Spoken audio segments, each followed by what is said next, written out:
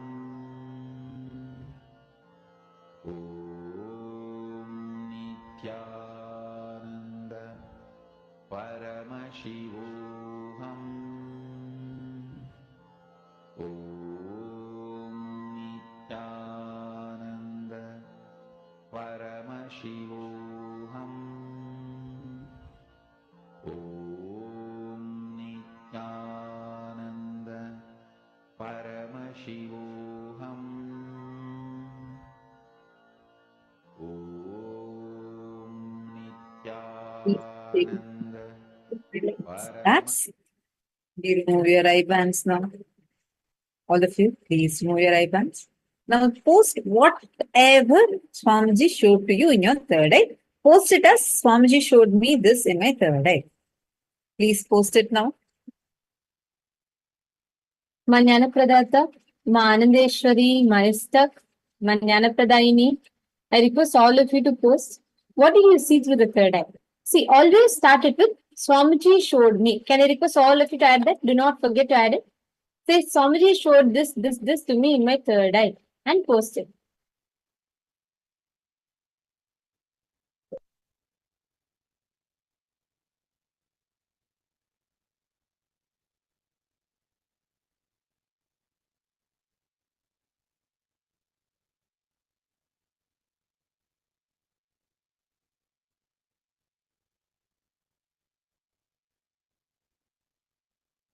Okay, Vishwanathanaya, what are the colors did you see? And Everard Alfaroya, could you post what did you see? Pavanaya, what did you see?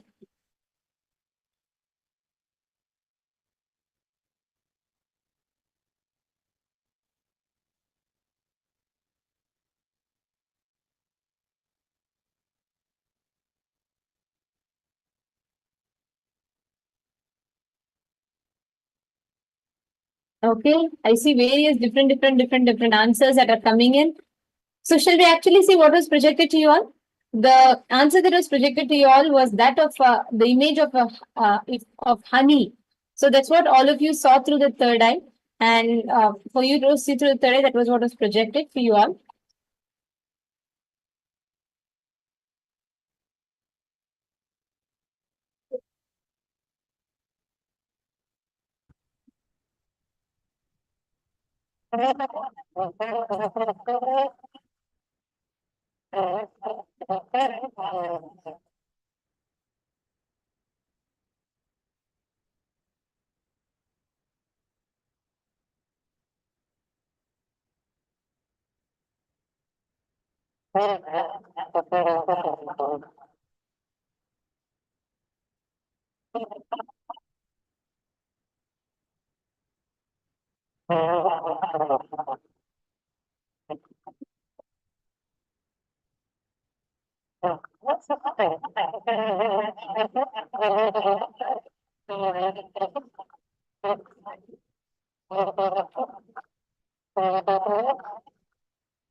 Nithyananda, everyone, can you all hear me?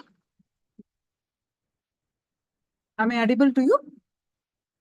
Yes. How many of you got it right? How many of you got it right for manifestation? Golden, yes. It is orange and red, blue, light. It's honey, basically honey. It's you've seen, right? Yeah. Yes. Now, welcome to the Paramashivoham Level-1 program.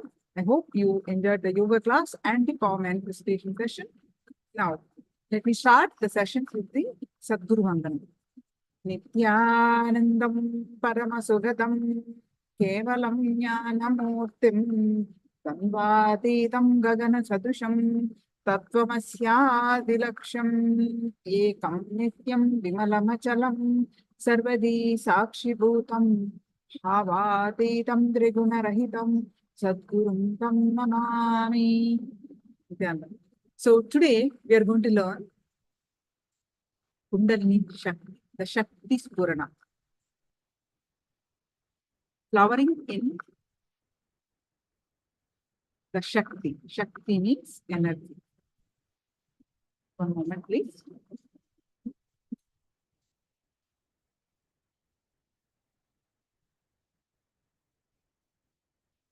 Flowering in energy. So Shakti Spurana.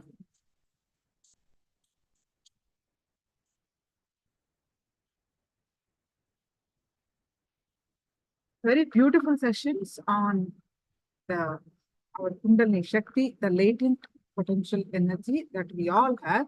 And today we are going to learn so many powerful cognitions on the sacred Shakti Spurana. Yes. So I request all of you who are on camera to be on camera. Chunyu, please come in front of camera and let's start our sessions.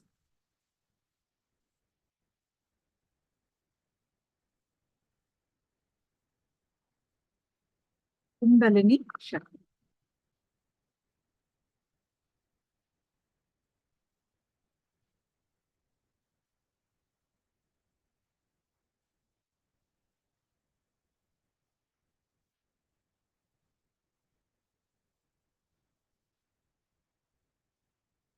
Have you known what is Kundalini Shakti? What is your understanding so far? Any ideas you have?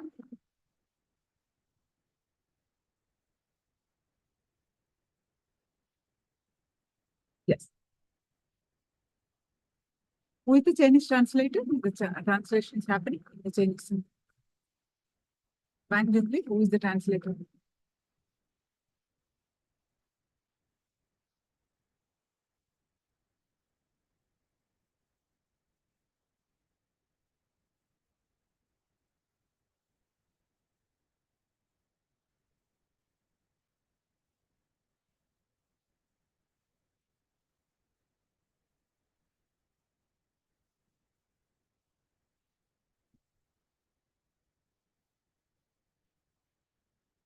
I don't see regular one. E Jingli, who is the translator, ma? Who is the translator? Chinese translation. Is the translation happening? I don't see any regular translator.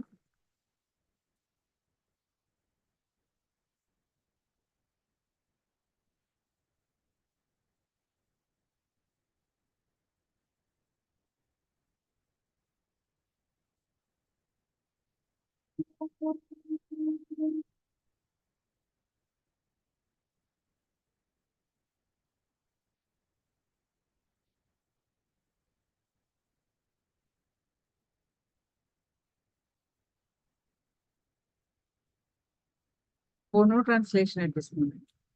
Okay.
Yes.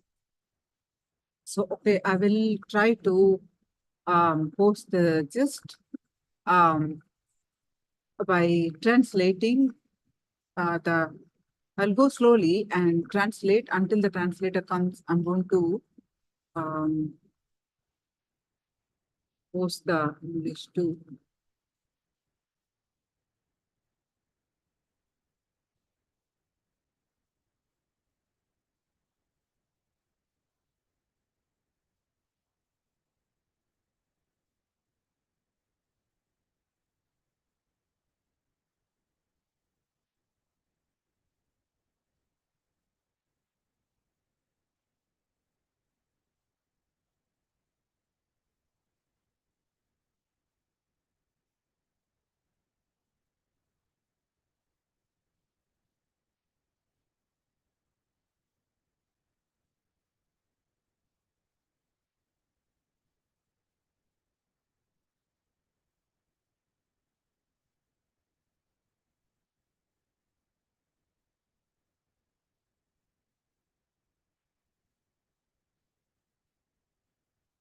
Yes.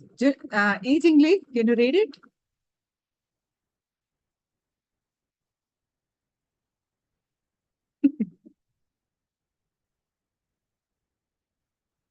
So I'm trying to accommodate you guys. Good? Okay. So Wang Jungli, Liang Wang, can you read it? I translated.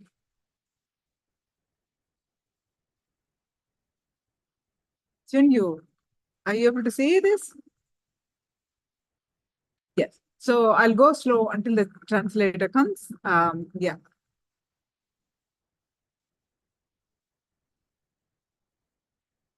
Kundalini.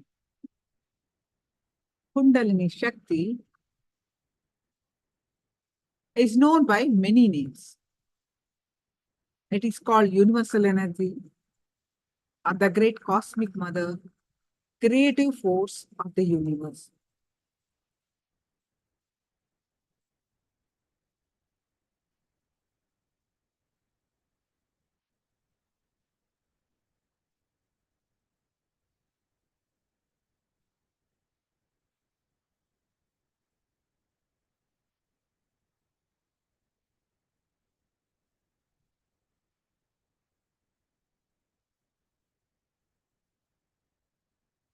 But the simple truth is that Kundalini is the highest potential energy of the individual and the ultimate expression of creative genius, the great possibility of each individual's inner awakening. Kundalini is the great possibility for each individual. It is the innate potential energy for each individual. We all have it. We all have it. Whether you are a simple human being, I mean to say, whether you are a boy, whether you are a girl, whether you are old, sick, any person, any state that you are in, Kundalini, Shakti, we all have it. Is this translation that I'm posting in the chat useful? Can you guys confirm? Are you able to understand what I'm saying?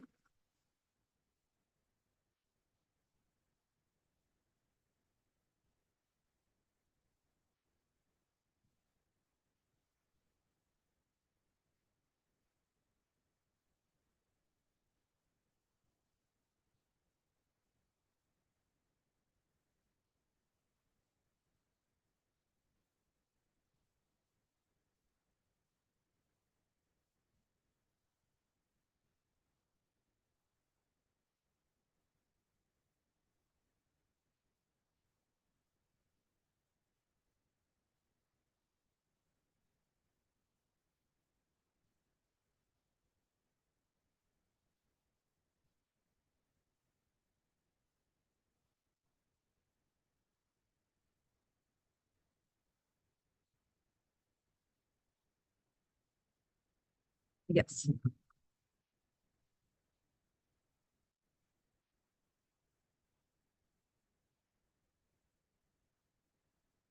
So Kundalini is a very important topic today. Um, how to raise our Kundalini Shakti, understanding about our Kundalini Shakti and how we raise that. It's a very important topic today. And this, it is actually dormant. Okay, why the Kundalini Shakti is dormant? Okay, we are going to learn this today. Without first awakening of the Kundalini, it is impossible to awaken the individual consciousness, which we call in Sanskrit Pratyagatma Chaitanya. Pratyagatma Chaitanya means individual consciousness. Without the awakening of the individual consciousness, it is practically impossible to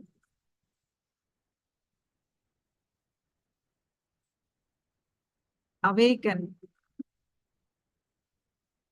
the Pratyagatma Chaitanya, the individual consciousness. Practically impossible.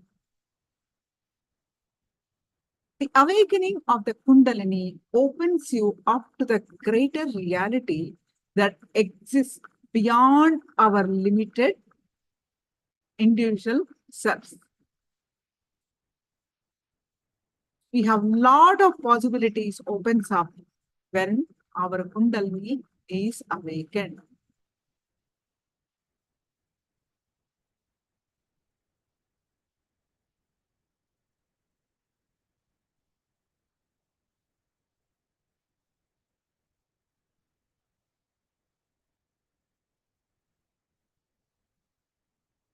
It empowers you to harness the cosmic powers, to live more complete life, to live the ultimate life, to live the fulfilled life, to live blissful life, and whatnot. The life, the ideal life, the peak possibility of life. It the human highest evolution is possible only by awakening the Kundalini Shakti.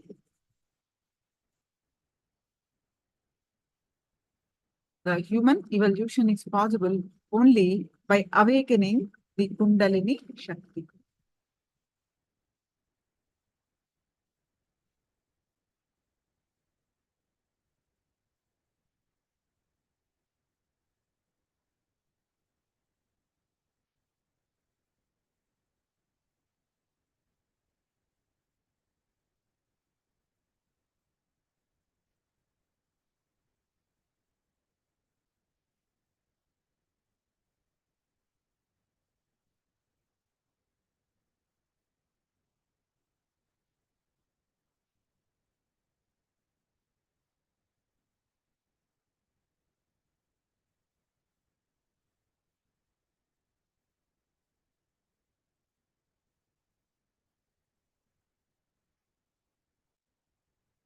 Shukran, Nithyananda has come. So glad to see you, Ma. I'm trying posting in the chat the translation, what I said. Okay, so now I can continue. Are you all good now? The translation is good now?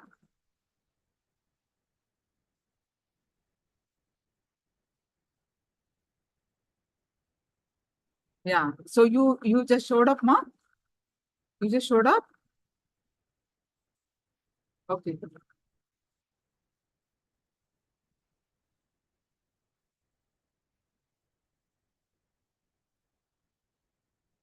All right. Okay. So let's continue the Kundalini Shakti. It's a very, very important topic, very useful topic. In Sanskrit, what is Kundalini? Kunda refers to the the concave cavity in which the brain, resembling a coiled and sleeping serpent, nestles. The word Kundalini refers to Shakti or power when it is in its dormant potential state. Infinite power is there, available, but it is dormant. But when it is awakened, man enjoys divinity, the actual communion between the two great forces within all beings, communion between Shiva and Shakti. Since time immemorial, human beings have suspected that they have more energy and intelligence than they are able to realize and express in their day-to-day life.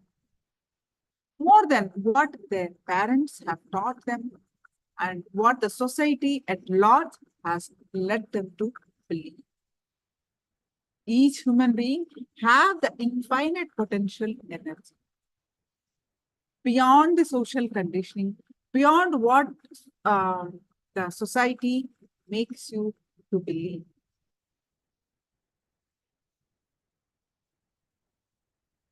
It is their belief in a higher potential that is at the root of all seeking and all creativity starts. There are some rare beings who express their higher energy and intelligence in its purest form as spiritual energy to enrich others. They are enlightened beings of the world like Buddha, Mahavira, Sri Krishna, and now our beloved Swamiji. Life, the very perception and response to it becomes totally different when Kundalini Shakti is awakened.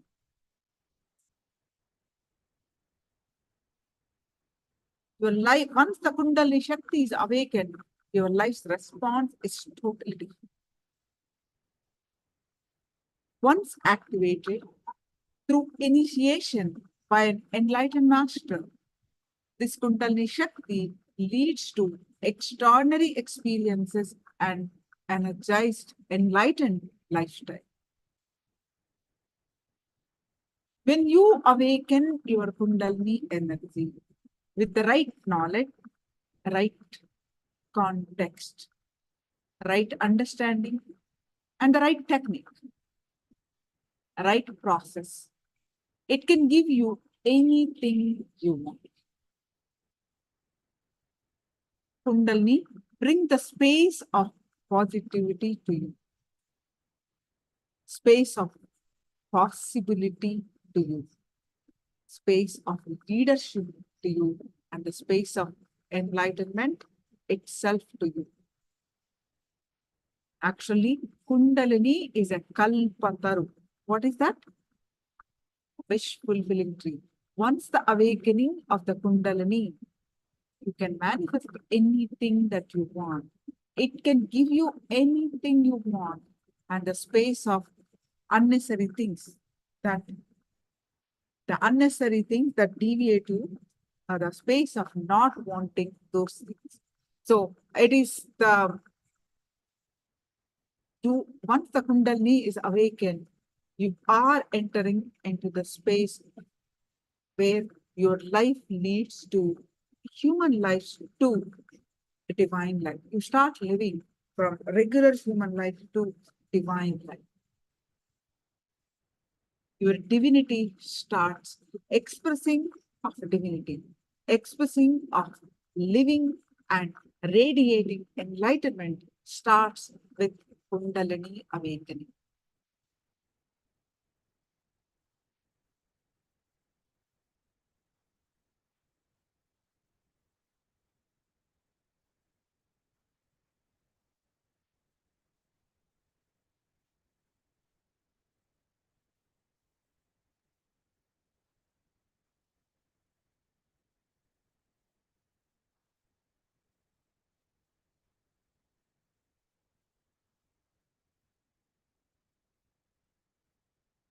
And not only that, you start expressing the power manifestation like teleportation, materialization, third eye reading, so many powers. All the power manifestation you will do only by Kundalini awakening. Just because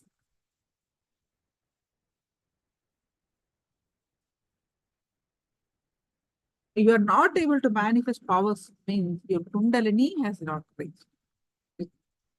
Once you work on awakening the Kundalini, you start expressing directly, start manifesting the powers. Okay, what is the use of manifesting the powers in my daily life? You start becoming more productive in your work.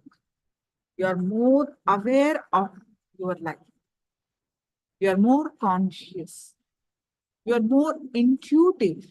You are ultimately rich, not only in the realm of wealth, but also health, relationship, all aspects of our life. You become rich. Whatever you are feeling low, all our sufferings is because we start feeling ourselves very low about ourselves. Any idea what you feel about you, it will take away that. You start feeling so good about you. It takes away lower self-esteem or low self-image. Your inner image will be very low, right? That will take away. And Kundalini Shakti shows you all the possibilities in life. If this doesn't work, okay, that will work. If that doesn't work, okay, next one will work. It shows you all the possibilities. It shows you power of intuition. You'll be more and more intuitive. Because Kundalini Shakti awakens your intuitive power.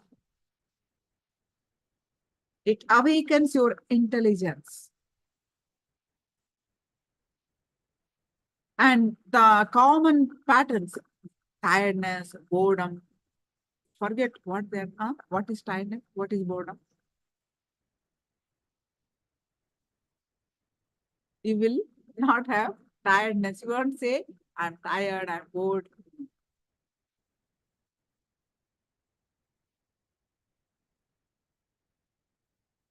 And ultimately, all the struggle, you will find solution and you will start experiencing fulfillment, contentment in your life.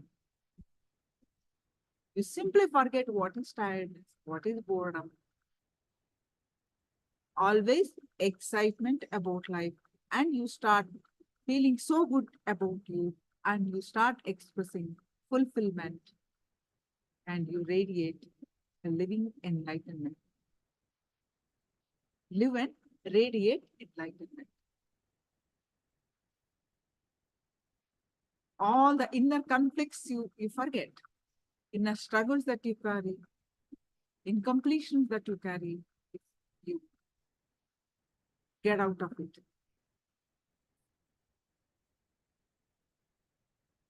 You will be so integrated with your life. You will become authentic. Express your true self. You take up more and more responsibilities. And you start overflowing gratitude. You start enrich others. Enrich yourself, enrich others. All these aspects move to your life to a higher level.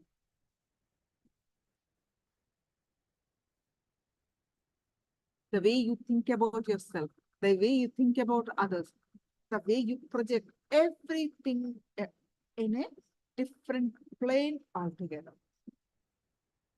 Your life, as I said in one statement, from human life of conflicts, low inner image, to divine life of living and radiating enlightenment, fulfilled life.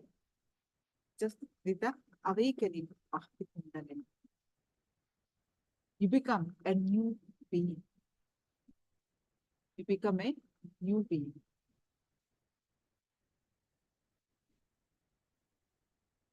Swamiji guides seekers every day his darshans to awaken the Kundalini Shakti. The practices that he gives supports to awaken the Kundalini Shakti. His presence itself awakens your Kundalini Shakti.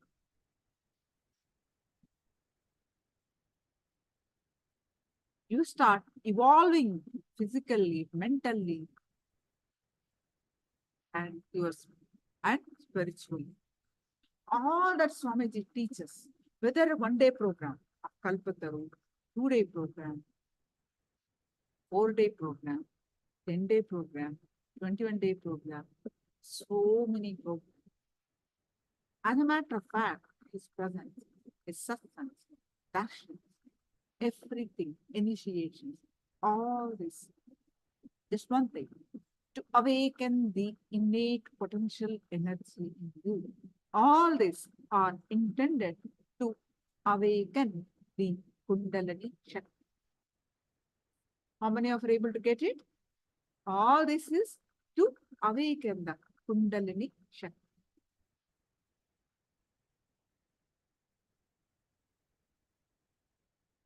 All that you attend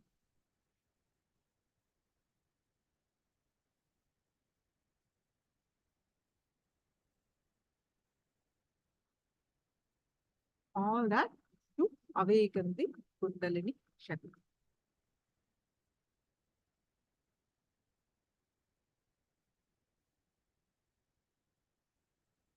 He guides, Swamiji guides the seekers worldwide on how to nourish the flowering of the Kundalini Shakti. Practices to support it. His presence, I will repeat again, his presence, Swamiji's presence, darshan, awaken the Kundalini Shakti.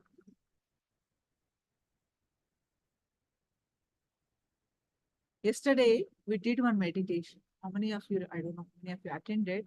We did from the Shiva Sutras, we did a meditation on the Sushumna Nadi, the main channel of the subtle energy to awaken the Kundalini Shakti. We did a meditation last session.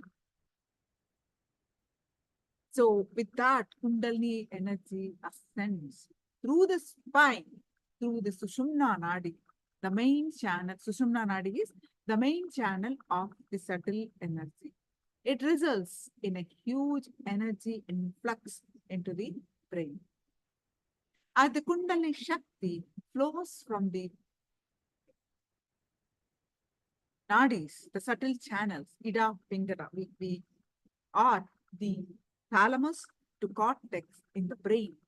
It sets up a powerful energy loop within the brain, generating coherent alpha and gamma waves and awakening the dormant and non-mechanical parts of the brain which have never been used before.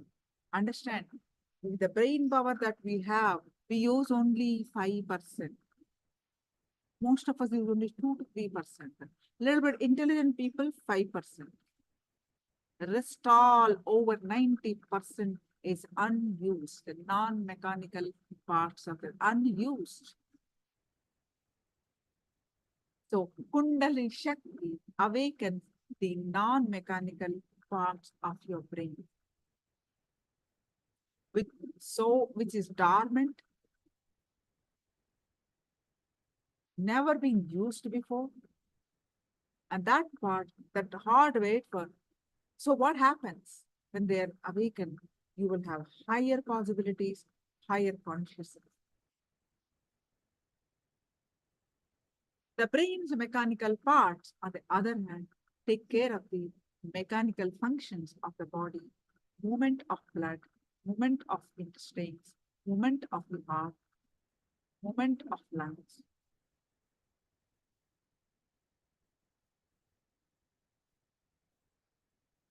and the mechanical basic survival needs. It is the non-mechanical parts of the brain that are endowed with extraordinary powers. So the direct result of this awakening of the Kundalini Shakti in a person is that they also experience the same highest consciousness in coherence with an enlightened being expresses.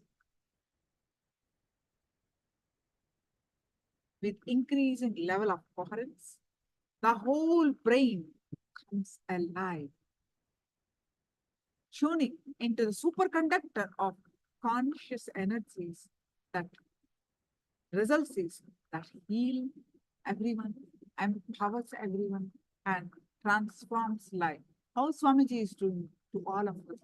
You become that and you start radiating the superconductor of the power to heal, empower, and transforms lives. Are you all with me? It is just amazing light oil from the root chakra. Wonderful.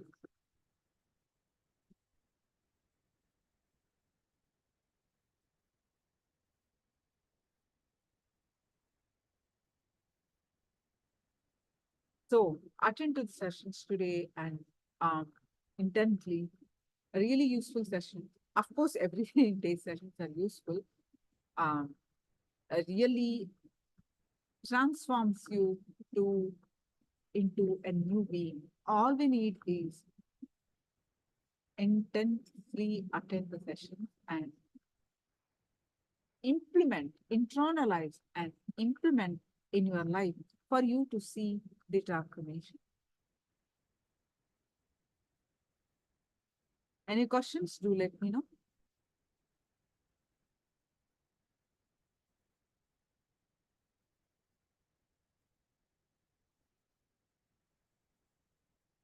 We're going to do some techniques to awaken the Kundalini today, and we are going to learn so many powerful cognitions. After Swamiji has spoken so many. As I shared just now, all the programs that you attend is to attend Kundalini Shakti, by the way.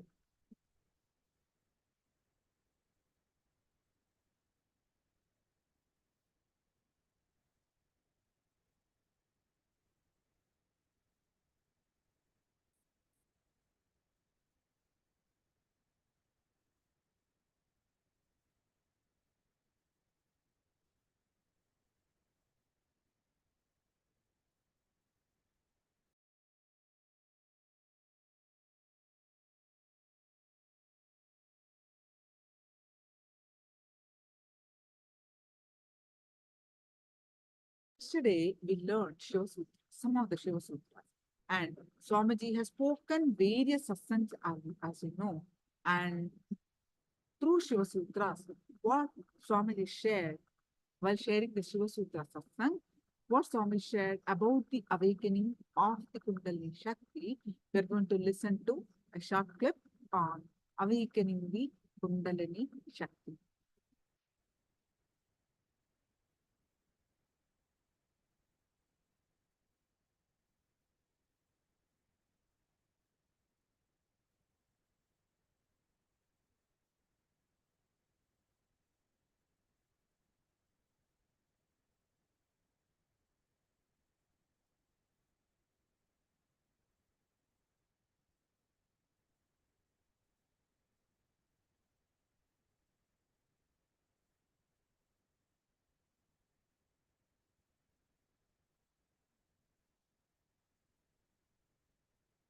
Let's listen to Swamiji on awakening the Kundalini Shakti.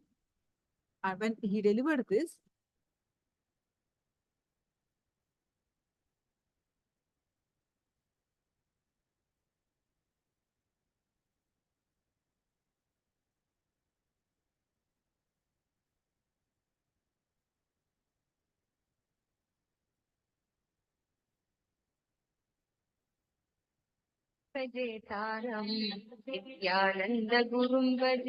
Today, 46th aphorism, 46th meditation technique by Shiva. It's a very powerful technique to awaken the Kundalini Shakti. Traditionally, the word Kundalini Shakti is used to mean an extraordinary potential energy which is hidden in every human body. Understand? Animals may have body, but they do not have Kundalini Shakti. The only difference between you and the animal is this potential energy. Maybe if I have to use more words, Kundalini Shakti is something like a possibility for becoming enlightened. The possibility to become enlightened. The possibility to become a different human being, different conscious being, is there only in human beings. Animals may have same body, may look like intelligent, but they do not have the possibility, the potentiality to become enlightened, to be a different human beings, to be a different conscious beings. The Kundalini Shakti is a energy which resides in every one of you. If it can be awakened, it will take you to a different plane of consciousness, different plane of existence. Understand? All the enlightened masters on the planet Earth are again and again saying, the life is ecstasy, life is joy, life is bliss, life is just shining. And there is a beautiful saying by a great master, whatever happens is auspicious. Mangala, Shivam. In Sanskrit, the word Shivam means auspiciousness. They say, whatever is happening is auspicious. But for us, it doesn't look like that. If you watch CNN for a few minutes, you will understand. No. Whatever is happening is not auspicious. But again and again, enlightened masters are saying, whatever is happening is auspicious. Mangala, Shivam. Why? Why they are saying again and again? People ask me, what is this, Swamiji? If they see CNN for 10 minutes, they will understand. Whatever is happening is not auspicious. If they listen to the news, they will understand. But even after listening to the news every day, seeing everything, I do feel whatever is happening is auspicious. What to do? Very difficult. The logical man cannot understand, cannot relate with what I am saying. But heart of heart, I feel very strongly, whatever is happening is auspicious. Shiva. The word Shiva means, in Sanskrit, causeless auspiciousness. Whatever happens in your life, even if the best thing happens, you can always think, it could have been little better. It could have been little better. Or whatever worst thing happens, you can always say, oh, at least this much I am saved. It is up to you to feel whether things are auspicious or inauspicious. In the planet Earth, only two kinds of human beings are there. People who feel everything is inauspicious. We need some correction. We need some alteration. We need some further development. We need to remodel. There are some people who feel everything happening is auspicious. Person who feels whatever is happening is inauspicious is a materialistic. He believes in matter, correction, doing, remodeling, changing, altering. Person who believes whatever is happening is auspicious is a spiritualist. Believes in the intelligence of the cosmos, the whole. Is very clear. The whole is much more intelligent than part, me. If you think the whole is not more intelligent than you are materialistic, egoistic. If you think the whole is much more intelligent than me, you are spiritualist. Over. The whole world can be classified just with these two categories. If you feel whatever is happening is auspicious, you are a spiritual person. A small story. After a powerful sermon on the charity, the priest sends his hat for a rounds, for a collection. The hat goes round, comes back as empty as it was sent. He took his hat and said, "Oh God, at least the hat came back." Understand? He is intelligent. He is really intelligent. He is able to think whatever is happening is auspicious. Whatever is happening is best. You can either think whatever is happening is inauspicious, or you can realize whatever is happening is auspicious. Why enlightened beings are constantly feeling whatever is happening is auspicious? It is just because of the Kundalini Shakti. Once this Kundalini energy awakens in you, you will feel so much of energy in your body, you will not be able to complain about anybody. Understand? You will complain about anything or any person or any incident only when you are in low mood. Means your usual mood. You will not be able to complain, criticize, or feel disappointed about any person or anybody if your body is overflowing, bubbling with energy. You feeling whatever is happening is auspicious or inauspicious is directly connected to your energy level. At some time, if you get the glimpse of that high energy, by some method, sometimes people get into that high energy without even knowing. Maybe if they go to some high energy places, or if they are really relaxed, they get into that high mood. Suddenly those few moments or few hours, you feel you are so fulfilled. Nothing is wrong in the planet Earth. You will feel everything is going the best way. If you have had this glimpse, this moment in your life even once, you can be called as a spiritual seeker. Sometimes, even while seeing the sunset, suddenly you feel the whole thing is settled in you. And you think, God, everything is beautiful.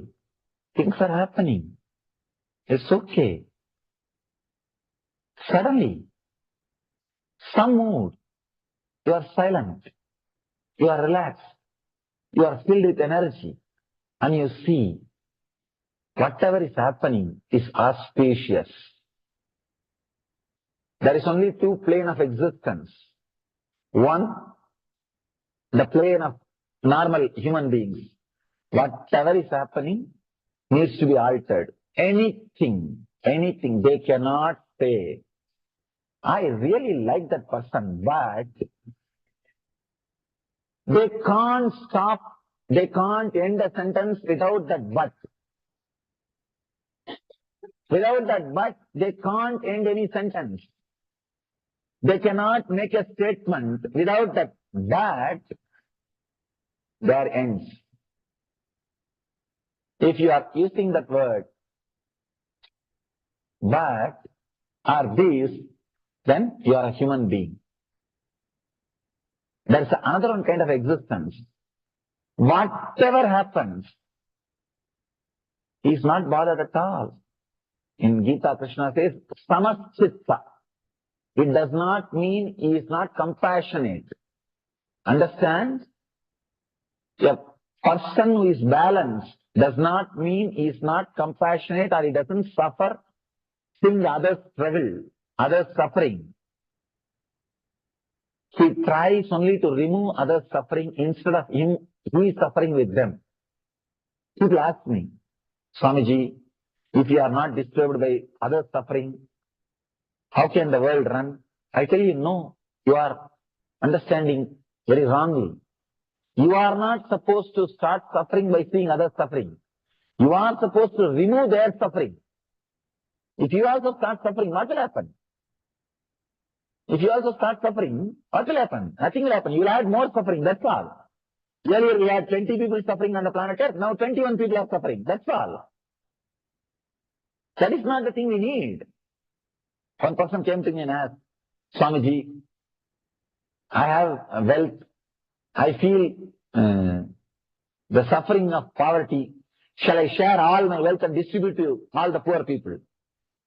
I told, if you do that, now we may have 20 poor people. After you do that, we will have 21 poor people. That's all. That is not the way. Understand? Do not try to bring you down to that poverty. Try to bring them up to that richness. There's a two different things. Feeling imbalanced, getting disturbed is not directly going to help. It is not directly going to help. First thing, you need to feel completely overflowing. Whatever is happening is auspicious. In the auspicious energy, let there be one more auspicious wave to bring the people up. Can be the idea or can be the understanding. The person whose Kundalini is not awakened, whose Kundalini Shakti is not become alive, in Sanskrit we call Kundalini Jagrata, the higher consciousness awakening. If it has not happened in you, whatever is happening inside and outside you will be inauspicious. If that awakening happens, whatever is happening inside and outside you will be auspicious. I have seen human beings smiling at their death, at the point of death, at the moment of death. I have seen personally. For them, whatever is happening is auspicious. Awakening of the Kundalini, awakening of the potential energy in you will take you to a different plane of consciousness. Here Shiva is giving us the technique, a beautiful technique to achieve the same state of Kala, Shiva. The sutra says, Bhave Shivaha, means let you achieve the state of Shiva. These sutras, these aphorisms were delivered by Shiva 10,000 years ago. In those sutras, he says very clearly, through this method, by awakening the Kundalini, let you achieve the same consciousness of mind. Understand? He is not saying, let you all worship me. No. He is saying, let you be me. Let you be me. Worshipping him should be just an inspiration to become him. Should be just an inspiration to become him. It is only an inspiration to realize his consciousness, his space. Here Shiva is giving very powerful technique to awaken the Kundalini Shakti. One request, do not try this technique in the home. It's a very powerful technique. It should be done only with the presence of an enlightened being, with the direct guidance of enlightened being. Because It can straight away awaken your Kundalini. See, actually, even if you do it in the home, nothing wrong will happen. But you will not have the constant reassurance. Just because of your fear, you will create problem for you and the people who are around you. No spiritual experience can do anything back to you. Understand? Sometimes people come and tell me, Swamiji, I have over energy, I am afraid. There is no such thing as over energy. Over energy will do only more good, that's all. And never bother about this over energy. This over energy is just a fear. They are afraid. That is why they call all this over energy, all this drama. There's a beautiful story. Once Ramakrishna asked Vivekananda, if you see the ocean of nectar, how will you drink? What will you do? Vivekananda says, I'll sit in one corner like a small bee and drink sip by sip. Ramakrishna says, fool, why? Why don't you just drop yourself into that? Why don't you fall into that ocean? Vivekananda says, no, I may die. Ramakrishna then says, beautifully, fool, it's the ocean of nectar, immortality. How will you die in that?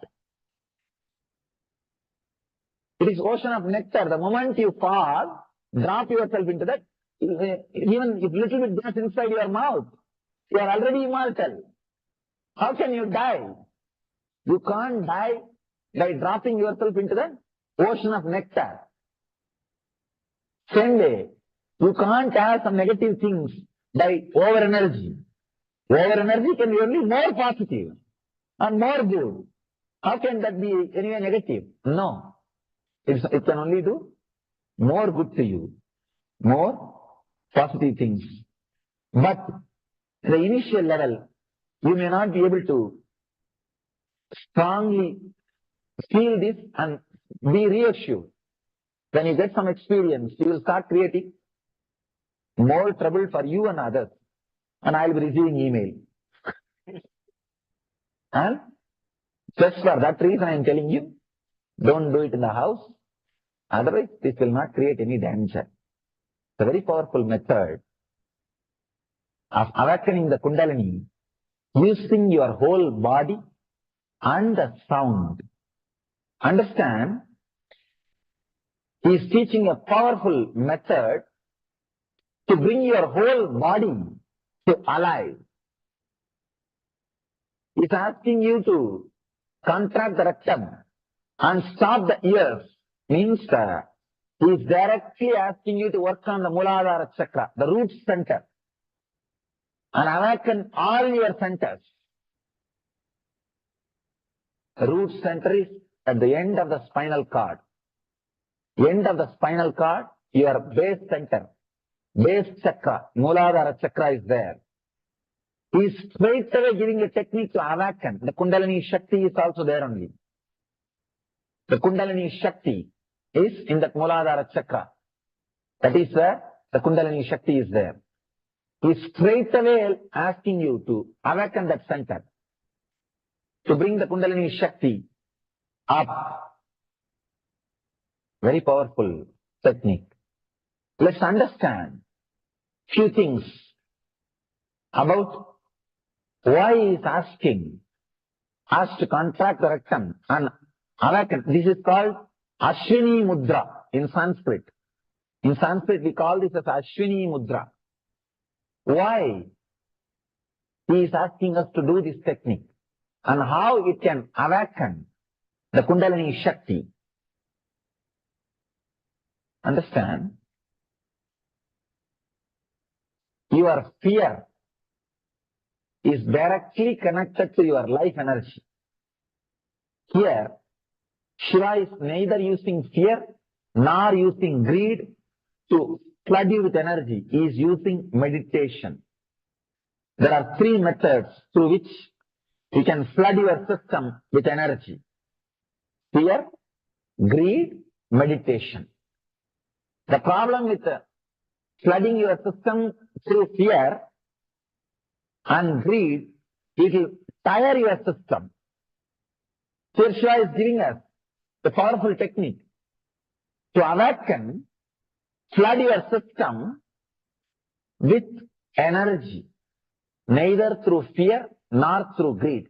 Because by fear or greed, if you flood your system with energy, you can flood, but soon your system will become tired. You can see, after a fear stroke, anxiety attack, you are tired. After a lust stroke, a sexual act, you are tired. Both can drain your energy, can make you insensitive, can make you dull. It can depress your system. But flooding your system through meditation technique, flooding your system with energy through meditation will only raise you to the higher and higher and higher levels. The technique which Shiva is giving now will lead you to the deeper depths, deeper levels of energy, experiencing consciousness by awakening your Kundalini. So, you experience same glimpse of Kundalini only when you are attacked by fear and greed. But one glimpse, and second thing, wrong method, which can tire your body, which can exhaust your system, through which the aging process will be quickened. If your system is flooded with energy through meditation, the aging process will not be quickened. And second thing, your mind also will be ready to live long. Not just the body. Not just the body. Your mind also will be ready to live long.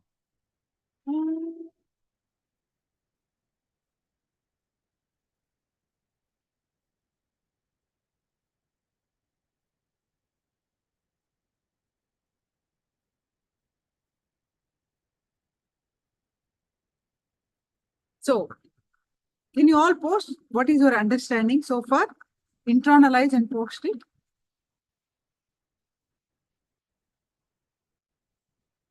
One or two sentences. What is your understanding so far? What is your internalization?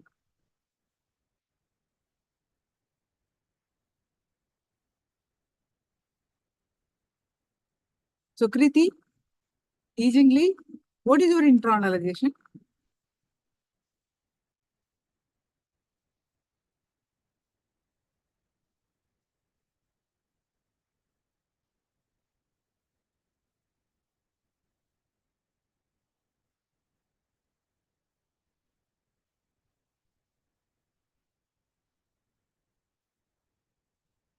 What did you understand so far?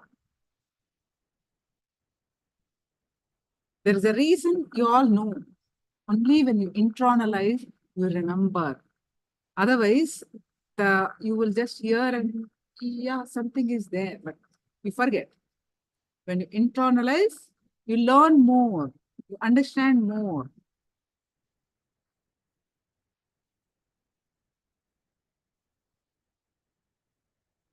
So what is that?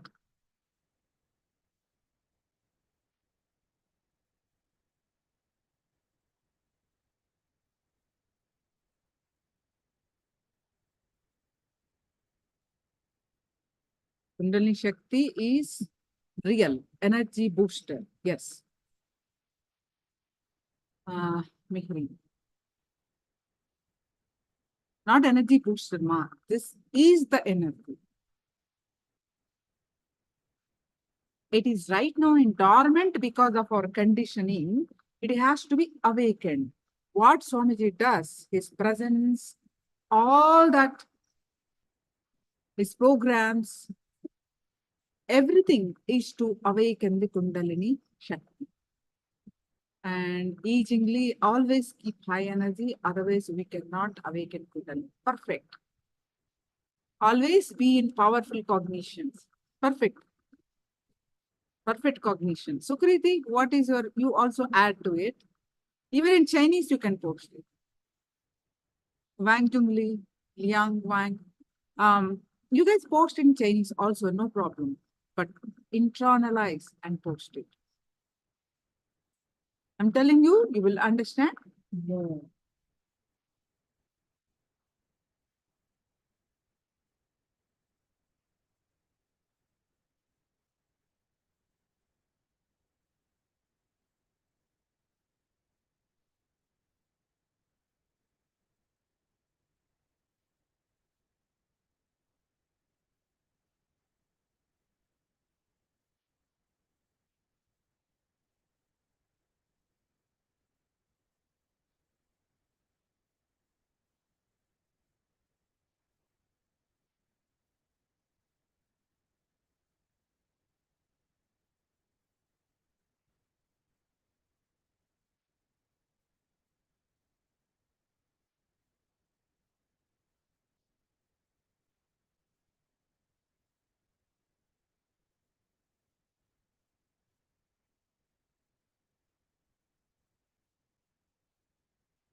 So, Ma Mahiri, life is always blissful. Kundalini Shakti, let us live auspiciously. Yes, all the non-mechanical parts of the brain is awakened and you have lot of possibilities opens up. You have lot of possibilities opens up. In all aspects of your life, in the aspect of wealth, in the aspect of health, in the aspect of relationship, whatever you want to do from this life. You start literally in one sentence, what you say? From living a human life, a limited human life, to start living and radiating the living enlightenment and radiating enlightenment from human to divine you become. Life suddenly transforms with awakening of the Kundalini Shakti because you are more intuitive. You have power, you will be power manifesting, a lot of possibilities opens up, right? So,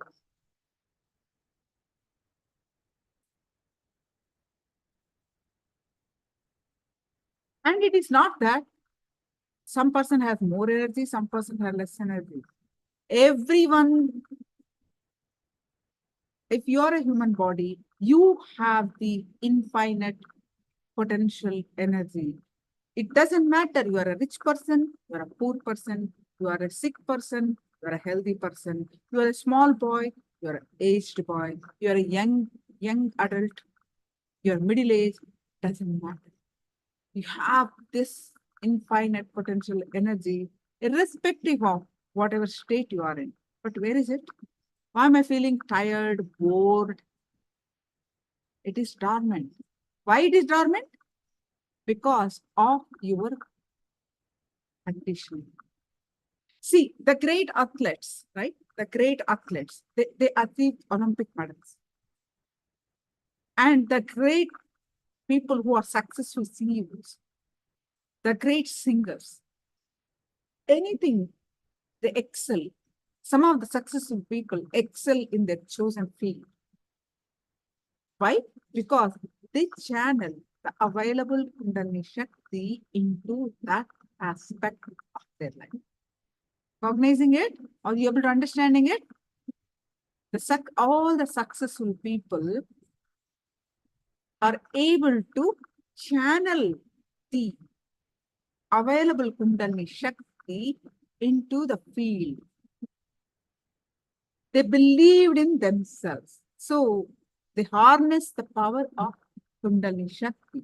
When they can do it, you can also do it. Because it is same. It's the same energy for them. You It means me also. Understanding this and working for it is the essence of today's session. How to awaken the Kundalini. What are all the things that we need to do? What are all the different techniques that we need to do? Is what we are going to learn. What is Kundalini Shakti? What are the possibilities that we have? What are the possibilities opens up? What needs to be done? Is what we are going to learn in the further sessions today. And Swamiji, I'm telling you, so many times he spoke on Kundalini Shakti. So many satsang. Today we get to listen to some of the satsang essence also in today's sessions. Directly we can listen what Swamiji shared in the sessions. And we'll be doing some techniques, meditations to awaken the Kundalini. First of all, what mental setup we need to have to awaken the Kundalini? Why it is dormant? Why it is not available to us? Why it is not available to us? If it is there, you and me, in all human beings, irrespective of whatever status we are in, why it is not available to us? What is that we are doing? Where is the missing? What is missing? What do we need to understand? So let's listen from Swamiji more on awakening the Kundalini Shakti, compilation of various satsangs that Swamiji has shared about the Kundalini Shakti. Listen to this, you will understand more on awakening the Kundalini Shakti. Any questions? Please do let me know.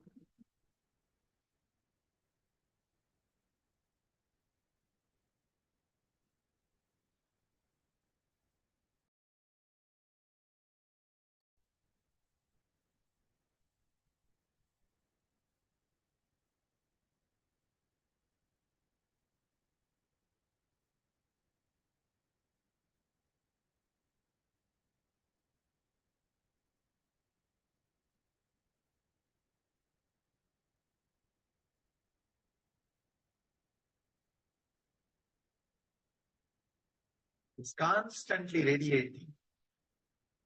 This one message, just be. Upanishad means sitting with the master.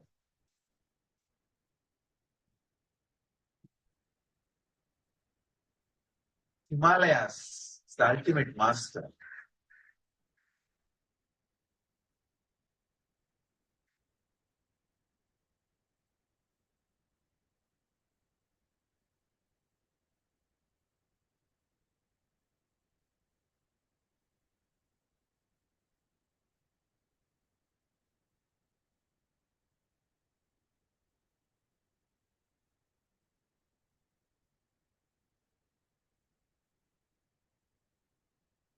Catch this thread of just be. See, something excites you again and again and again.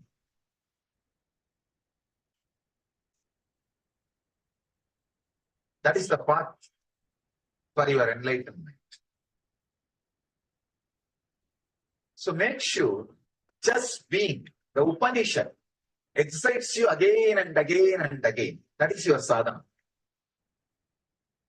Upanishad, just sitting.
can't talk too much about silence. You can only live. You can't say too much about Upanishad. You can only be.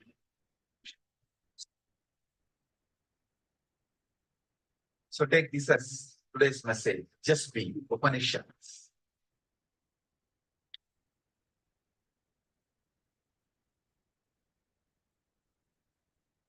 Be with these Himalayas.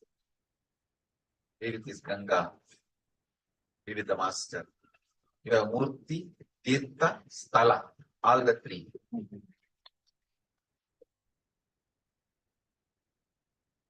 That is Tirtha. Sthala is Himalayas. Murti is Master. You have all the three. Experience enlightenment. Achieve and radiate the eternal bliss. Nithyananda. Thank you.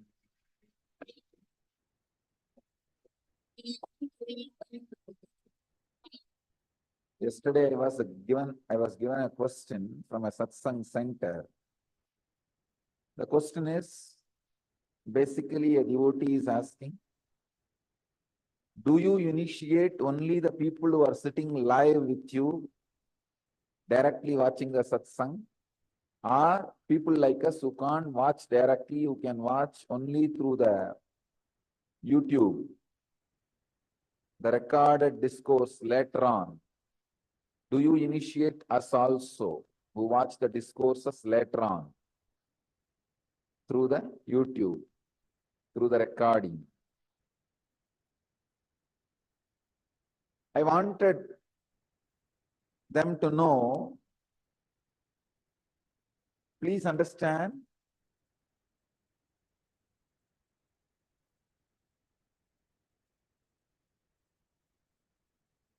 the initiation happens whenever you melt down with a deep trust and feeling connection with the Master.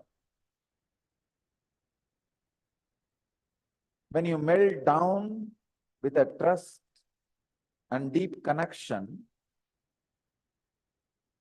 you are sitting live with me. You are coming alive with me. I am coming alive with you. Please understand. Here I am making an important statement.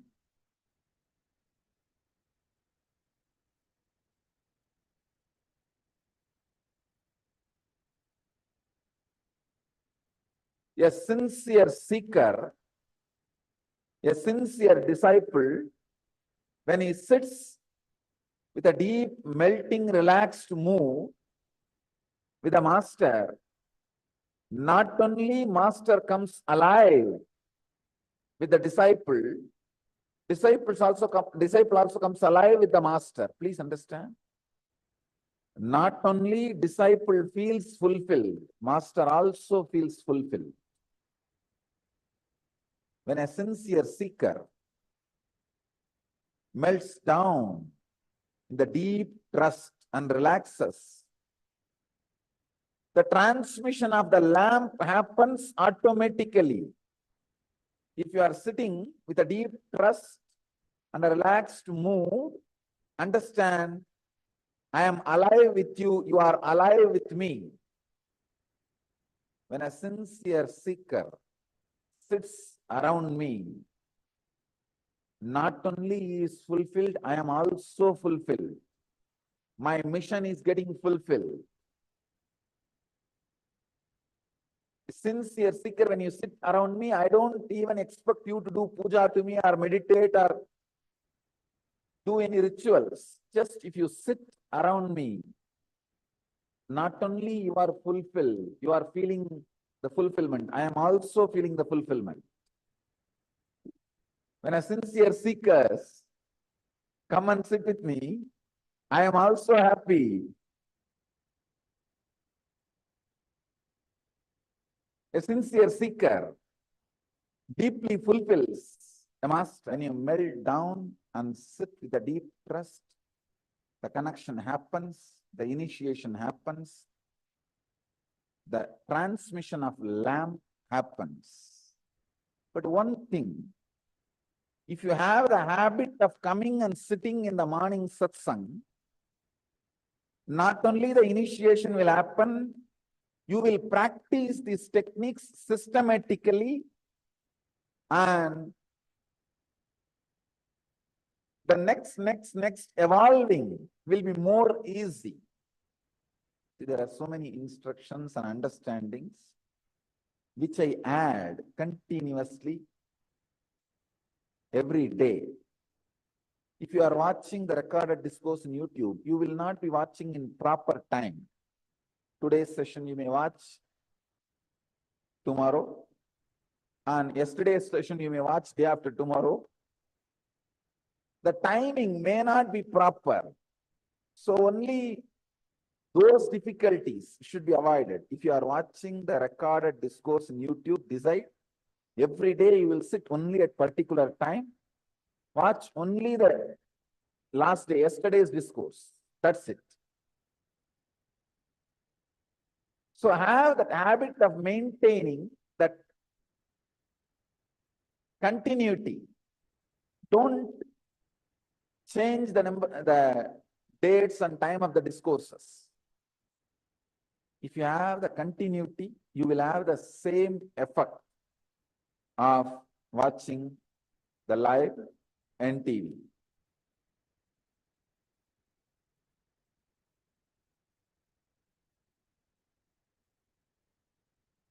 When a sincere seeker sits with the master, thousands of things happen in their system.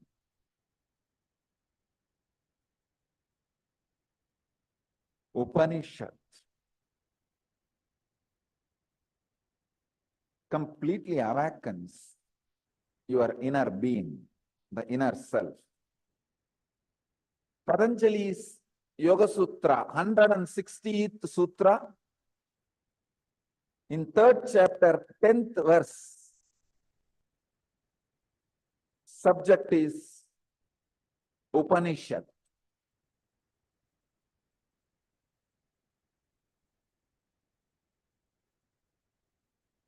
Sutra is Tasya Prashanta Vahita Sanskarat. Tasya Prashanta Vahita Sanskarat.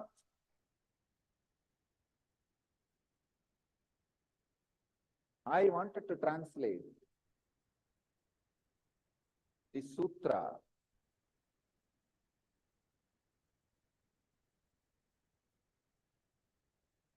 and express my experience. Please understand. Till the last sutra, Patanjali was talking on Dharana, Dhyana, Samadhi, Samyama. And he was teaching us how to be in a space between thoughts. Nirodha Parinama. The thoughtless space. Now he is teaching how to establish yourself in that thoughtless space. Yesterday I spoke how to experience thoughtless space. When you sit with a deep trust with the master and listen to him, listen from him, there is gap between thoughts and you are something beyond thoughts. That relaxed sitting, Upanishad, a deep sitting with a receptive mood and a deep trust and feeling connection, gives you the experience of Nirodha Parinama, the space between thoughts. Experience between thoughts. Now I am saying, sitting again and again with master in deep trust makes you established in that space. Please understand.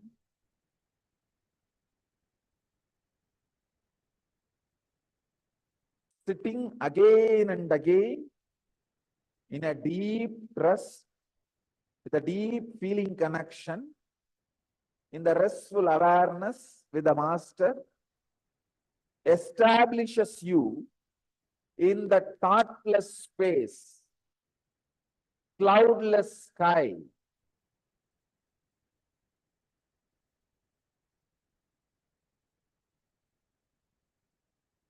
Somebody has asked me, there's one more question.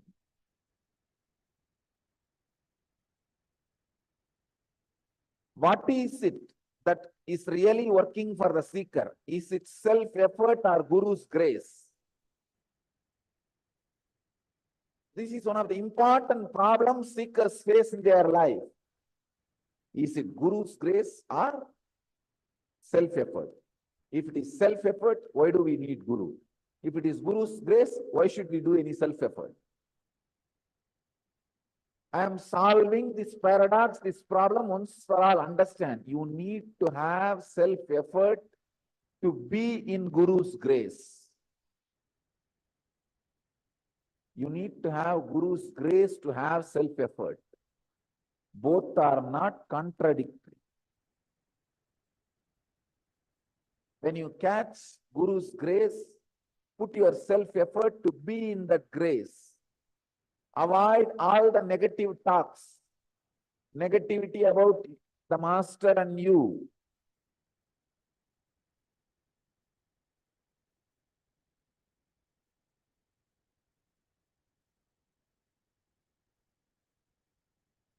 When you have the Guru's grace, take the inspiration from him and start the self-effort. When you have the self-effort, put the effort to be in Guru's grace. When you have Guru's grace, use that grace to create self-effort. You need to have self-effort to sit in Guru's grace, to be soaked in Guru's grace every day.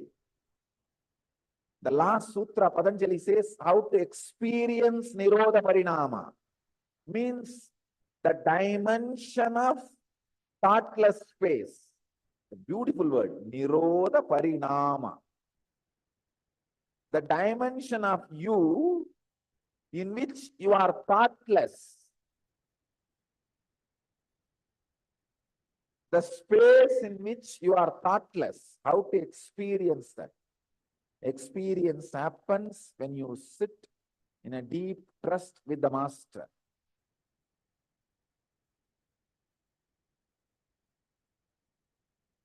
In this sutra, today Patanjali is explaining how to retain that state, that space of Nirodha Parinama.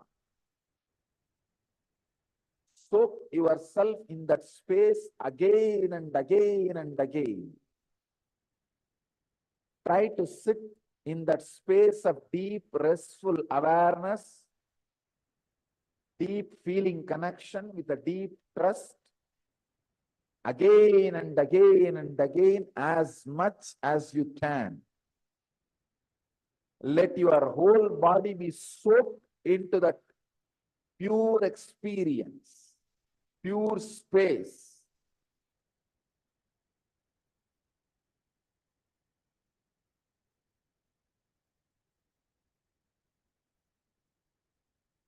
Sit as much as possible, as many times as possible, in unclutched mood, receptive mood in Master's presence.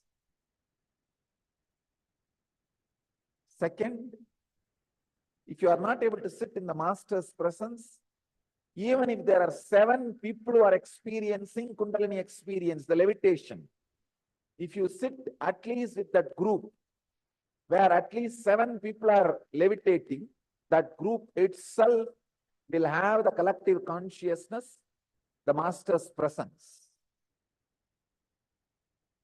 Please understand. If 7 people are experiencing Kundalini experience, levitation in your satsang center, be very clear, you have my presence completely. Because usually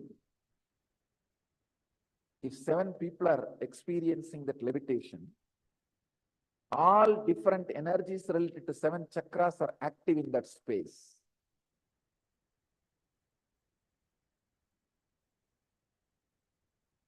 So today, this sutra, Tasya Prashanta Vahita Samskarat, Tasya Prashanta Vahita Samskarat,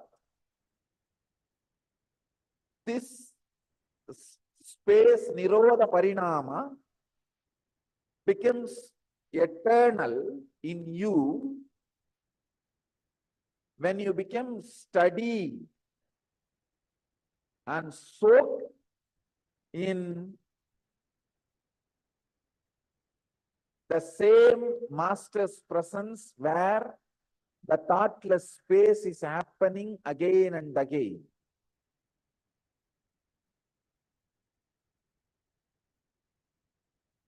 Just like if you put the cotton into the honey bowl and leave it, how the cotton gets completely soaked in honey,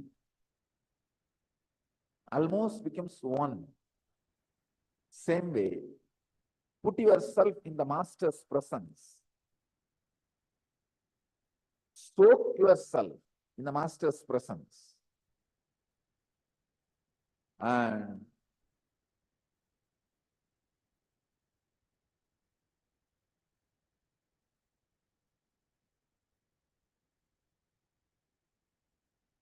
soaking yourself in the master's presence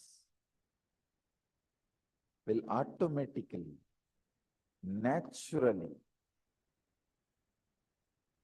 make yourself established in Nirodha Parinama.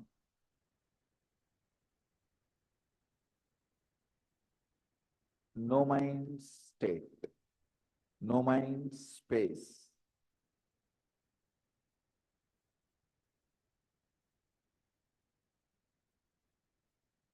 Guru's grace and self-effort is not paradox.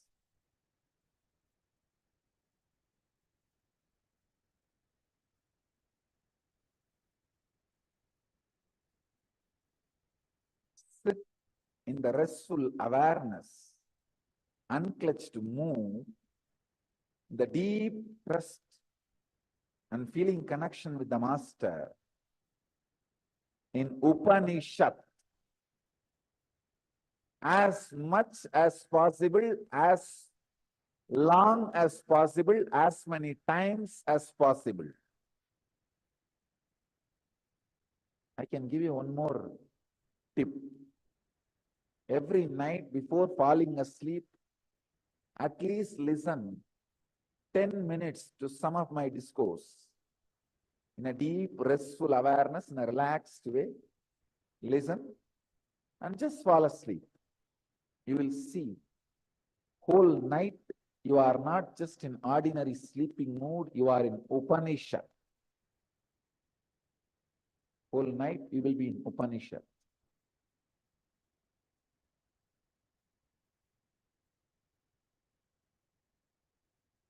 The highly elevated consciousness. Sit again and again and again in the deep, restful awareness, feeling connected to the Master. This will not only make you experience Nirodha Parinama, it will settle the Nirodha Parinama in your system. Your system will be established in thoughtless space.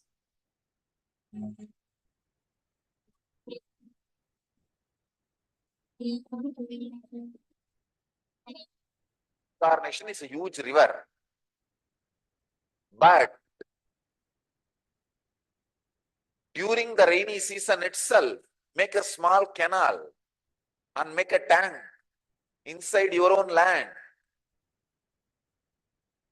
Make a canal and make a tank inside your land, so that for some reason the river dries up or you are not able to access the river, you have water source. Of course, I am going to be in the body for a long time. That is true. But who knows, you are going to be in the body and around me. So the moment you have the connection, you have the time, opportunity, establish yourself. That is the reason I insist on this morning sadhana. Creating intense yogic body, an intense Vedic mind. Even if you are not there tomorrow here, you should not feel that you lost one day. The best thing you can achieve in one day, you achieve it by the morning sadhana. So your accounts is clear. No, I have not lost anything. So imbibe, fill yourself with that energy through the practice. So you don't feel you lost time, you wasted time, even if you are not around me. It's a very important problem Patanjali is analyzing. Very important problem. Then Bhagavatakara very beautifully says, it's true what Bhagavatakara says. See the Yadava community. The Abhayam, Sharanam, Aishwaryam. In that three they are lost. But the moment Krishna left the body, they are not able to tolerate themselves and their life. And practically, they killed each other so that the others won't suffer. You see, the killing did not happen out of enmity. It's almost like a mercy killing. You kill me, I kill you, let us die. It is like a mass suicide. That's what exactly happened. A mass suicide. Because without the master's physical presence, they do not know what to do. His physical presence is so enchanting and charismatic. Any depression, just get 2 minutes around him, it disappears. Because of that, you take depression very lightly. And you are not centering yourself so that you can live handling all these possible distractions and depressions in future. Understand? This is the only thing which can go wrong around the master. Let that not happen in your life. Save yourself. Let you not be the person to experience that wrong in your life. The only way is practice. Morning 5, whatever it may be there in the Akada for yoga. And bend your body, twist your body, prepare it for the Kundalini awakening. Then, sitting in the presence and receiving this intense bliss dose for the day. This should become part of the life for all the people, all our devotees and disciples around the world. One session a day, one sadhana session a day. One sadhana session means morning. Of course, if not in the morning, for other countries, in the evening. Because many country people are saying that they are able to watch live in the evening. So keep evening. The heavy yoga to create yogic body and Pratyaksha Pada Puja. Sit in a complete unclutched, feeling connected way. Unclutched from what is outer world, feeling connected with what is inner. Sit. That is what I can say as Upanishad, the ultimate sitting. just unclenching or just feeling connected is only two different parts. Unclenching from the unnecessary things, feeling connected to the highest possibility. This is what I call Upanishad.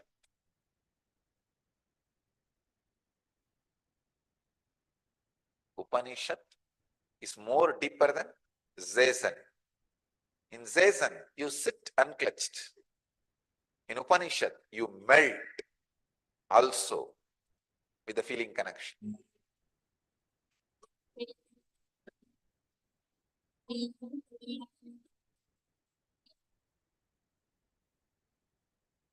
Right listening means the sounds which leads you from sound to silence.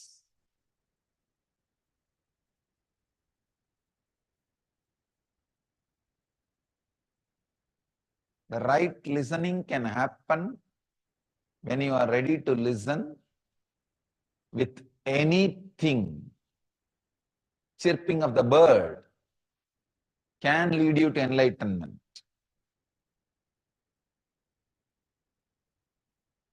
Sound of bamboo can be the Upanishad mantras.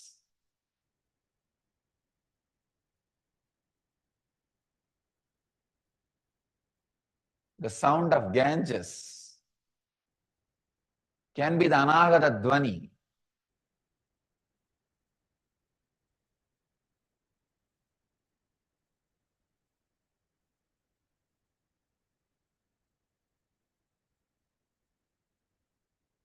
With right listening,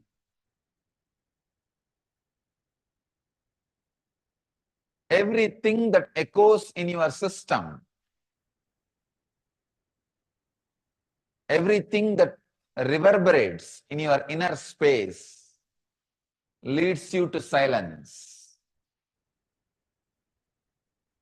Of course, the possibility for right listening, the happening of right listening happens more in the presence of a living master, an incarnation, who himself has experienced the Anahata Dvani, the sound which is uncreated in his inner space.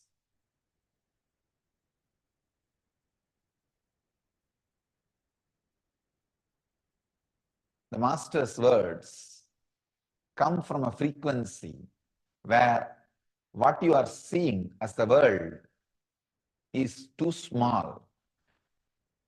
What you see as the world is illusion in my space. So anything comes from my space and reaches your inner space, lead you to the same experience of my space. So any word which comes from this inner space and enters your inner space leads you to the same experience of my inner space. Means this is smaller reality than the sounds created.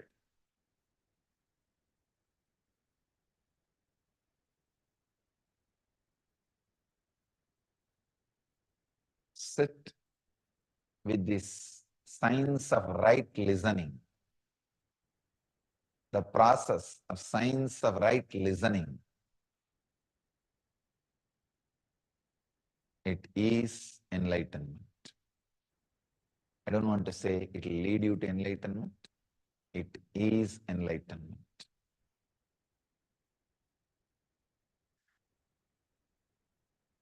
What Upanishads calls as Shravana, what Buddha calls as Sammati, what J. Krishnamurti calls as right listening is God. I am giving you this process to make all the three as experience into you. My unique contribution to the spiritual tradition is creating processes, sharing the processes with the world to make every truth into experience, reality. So, I'll add my part to the Shravana, Sammati, right listening. This part, the science of listening. Sit with your awareness on the third eye. Listen through the third eye and see how the sounds penetrate your system and how it reverberates in your system. What all emotions, experiences, expressions, ripples it creates. And those ripples and emotions and experiences, where it leads you, just see. You will experience right listening, as rightly said by Jai Krishnamurti, God Himself.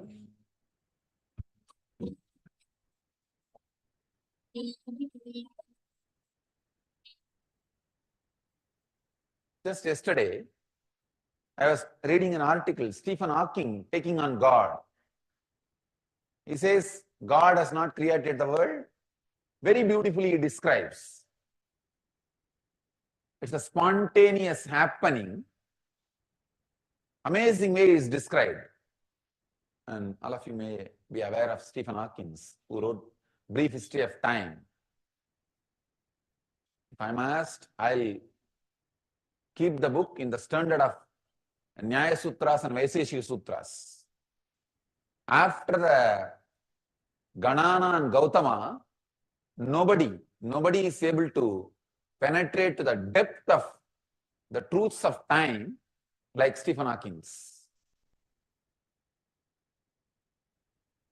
Even yesterday, what he revealed, this is the word I want to use, not what he wrote, revealed. Because I feel he's a rishi. He should be kept in the category of rishi.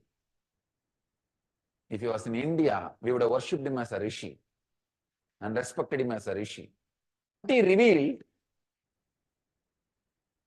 no Vedic master will oppose.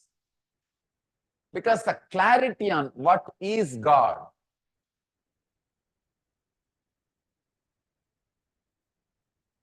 even if he does not agree with our clarity, we will have patience. Can you spend a little more time with us explaining? Can you elaborate to make our logic catch up with you? You'll be surprised, in the whole Vedic tradition, we have only something called Prashna Uttara, question and answer.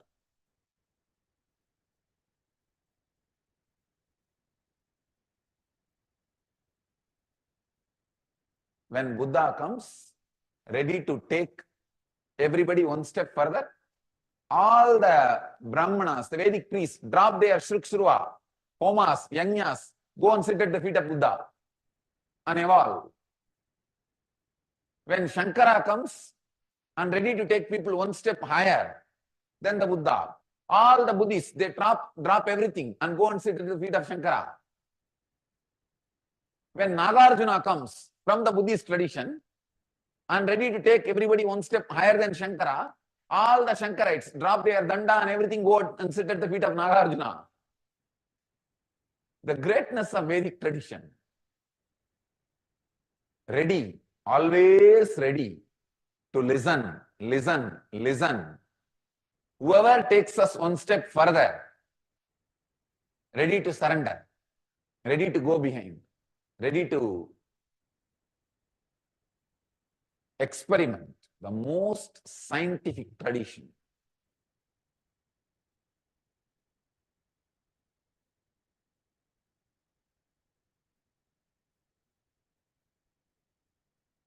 Masters of holistic living. An amazing revelation. What he revealed is exactly what Upanishads describe. A spontaneous, independent, intelligent happening. He bases his whole creation on a certain law. which is beyond law. No Vedic master will oppose Stephen, because that is exactly the truth. Maybe Stephen needs one last push to experience that inside him. What has happened in him as a revelation, if it becomes experience, he will write few more things.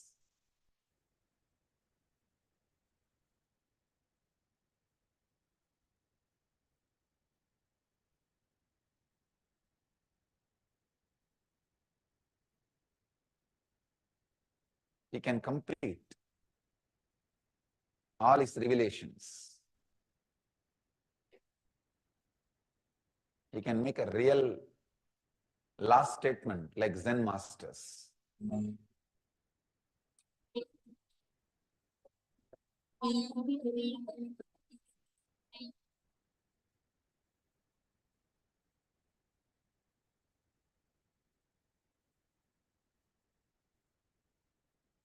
I tell you,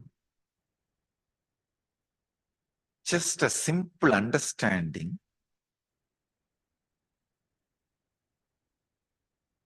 there is a gap between your thoughts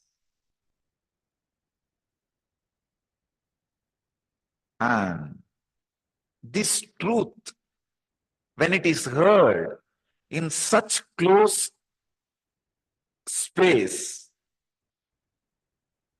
from a person whom you trust and who has no vested interest, something happens in you. I tell you, even at this moment, thousands of you are sitting with me in the closed space. Understand? Closed space does not mean you alone sitting with me. You sitting with me intimately. There is some space between you and me which nobody is allowed, where nobody else is allowed.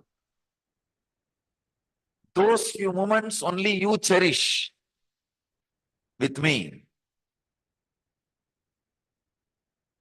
That space nobody else has with me.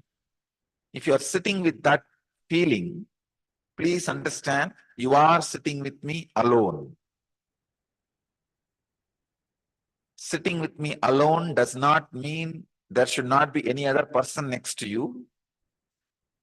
It means the deepest possible intimacy, the deepest possible feeling connection exists between you and me. You know, even though there are so many people sitting next to me, there is something between me and him which is deeper than anybody else, anything I know. Understand?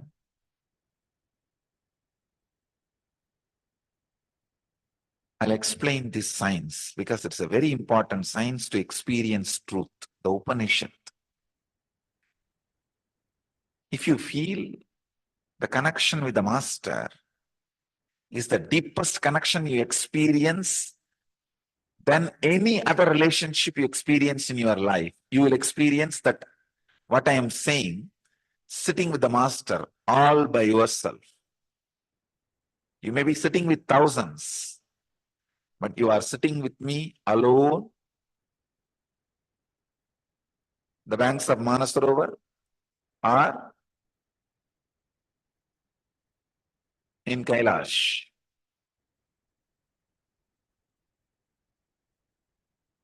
There's no other person. If you have experienced a space, the relationship and the connection with the master is the deepest than any other relationship you have or had in your life. Understand? You know what I am saying. Now you may be sitting with any number of people, but you know you are sitting with me alone. Because all other relationships become immaterial. They do not hold any more power over you. They do not hold any more space over you. in that mood, any truth transmitted not only will be the honest truth, that will straight away give you the experience.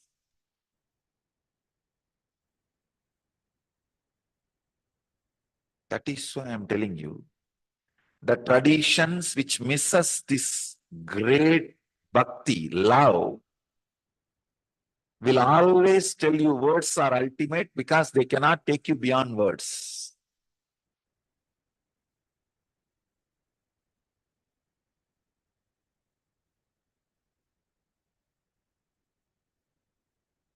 The traditions which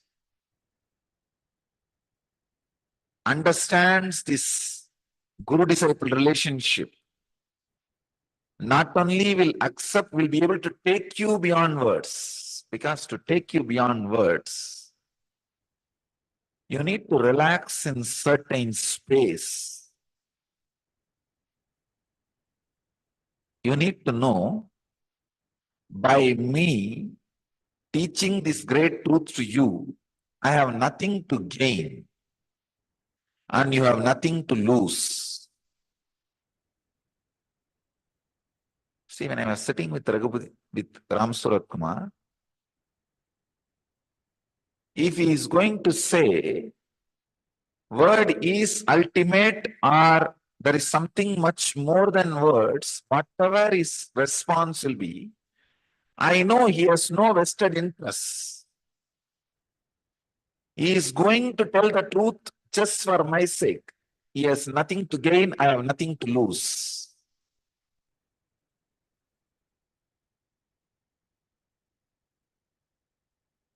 It is only the honesty, the integrity.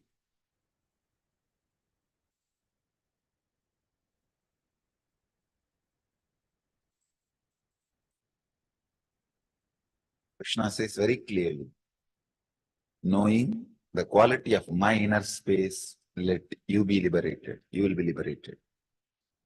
So knowing the secrets of my superconsciousness is not like knowing my glory. No, you can never know. It is only a method to liberate yourself. Method to liberate yourself.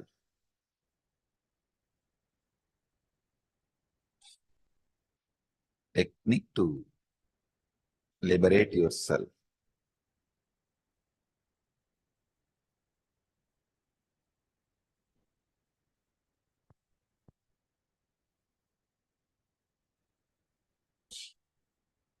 Unfortunately, the secrets to superconsciousness can't be revealed much by the words, maybe.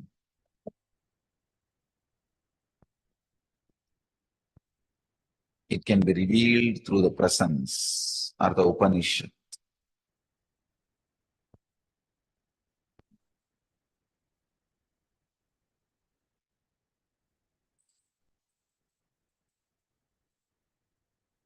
Today's subject is awaken your extrasensory powers through super DNA.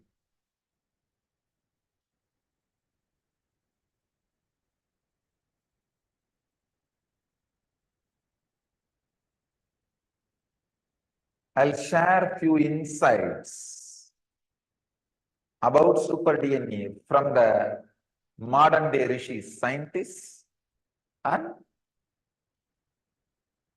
some of the scriptural quotations from ancient rishis. Shastra Pramana means truths revealed by the ancient and modern rishis. The rishis and scientists. And Atma Pramana, my own experience about these revelations, so that it can become Apta Pramana, experience of the masters for you.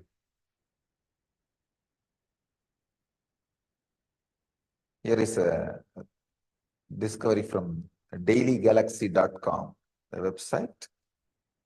So many scientists contribute to that website.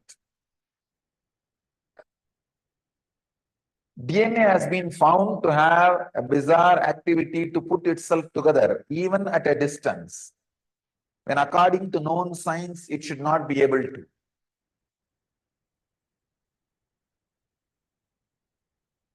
I'll explain how the teleporting, telepathy, all these things are possible.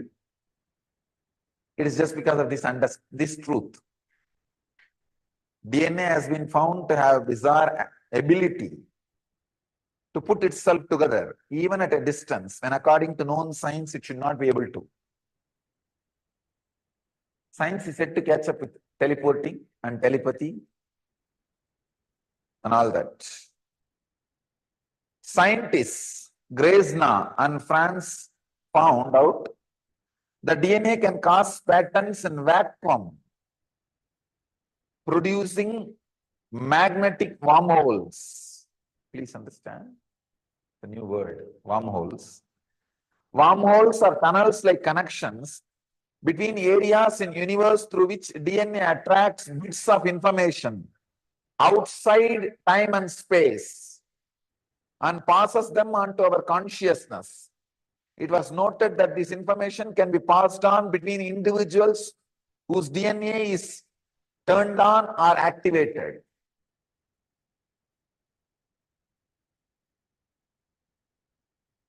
Let me add my own experience for this. They say, the scientists are saying that DNA can cause patterns in vacuum, producing magnetic wormholes. That wormholes can attract bits of information outside time and space. Patanjali again and again says, you don't need to learn just from the five senses. Means seeing and hearing.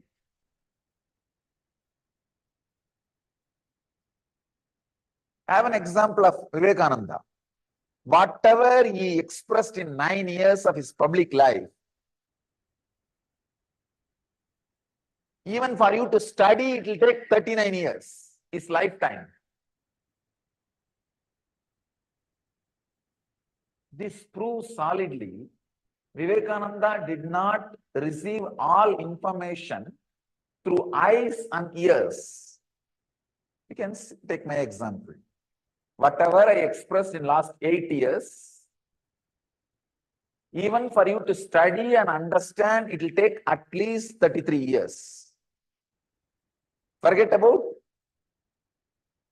experiencing and expressing, just to study. Very clearly you can see, logically you can see very clearly, objectively you can see, this much of information cannot get into the system through ears and seeing or any other education method within last 33 years, even if I was studying all 33 years, 24 hours.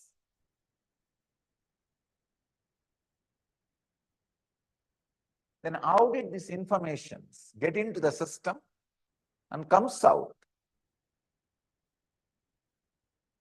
This is the secret. DNA can create magnetic wormholes which receives bits of information outside time and space. That's what we call consciousness. So till the wormholes are created in your DNA, you need an outside master. Once the wormholes are created in your DNA, you don't need outside master there.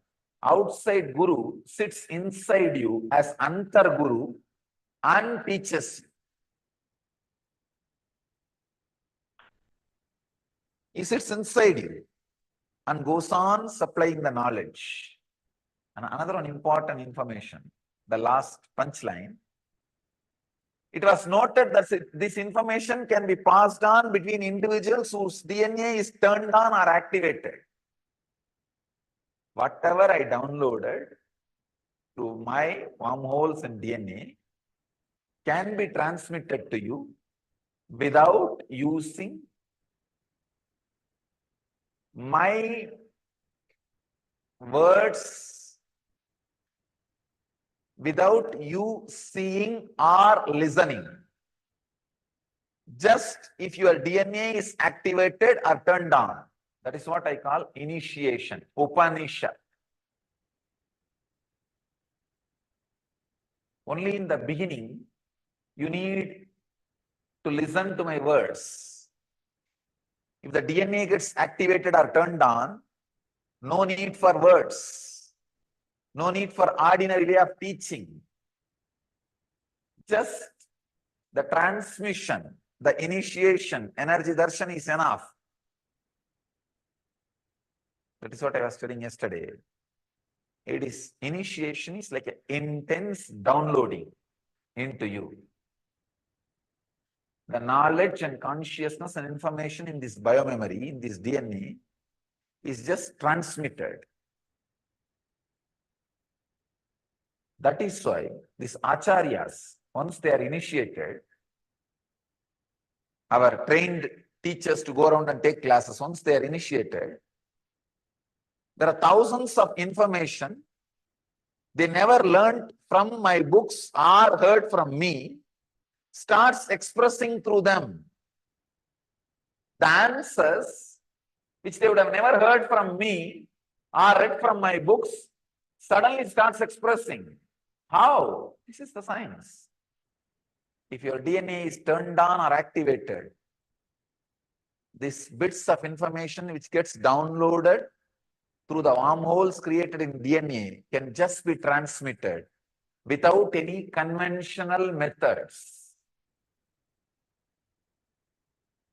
This is what is happening during every initiation, every process in inner awakening. This is what I am doing in our Vidyalayas, in our Gurukuls. The transmission without using conventional methods is possible, was available, is available in our Vedic tradition. Was available in our Vedic tradition, is available in Nithyananda mission.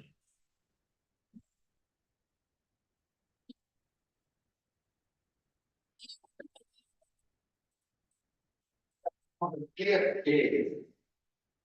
Not only that, when you have energy transmission, diksha, you are reading consciousness with your aware. Means when you want to wake up from sleep, whole thing should look more deeper. Green should look more greener. Rose should look more rose. Color should look very deep. Things should appear very pure, as if completely washed, fresh.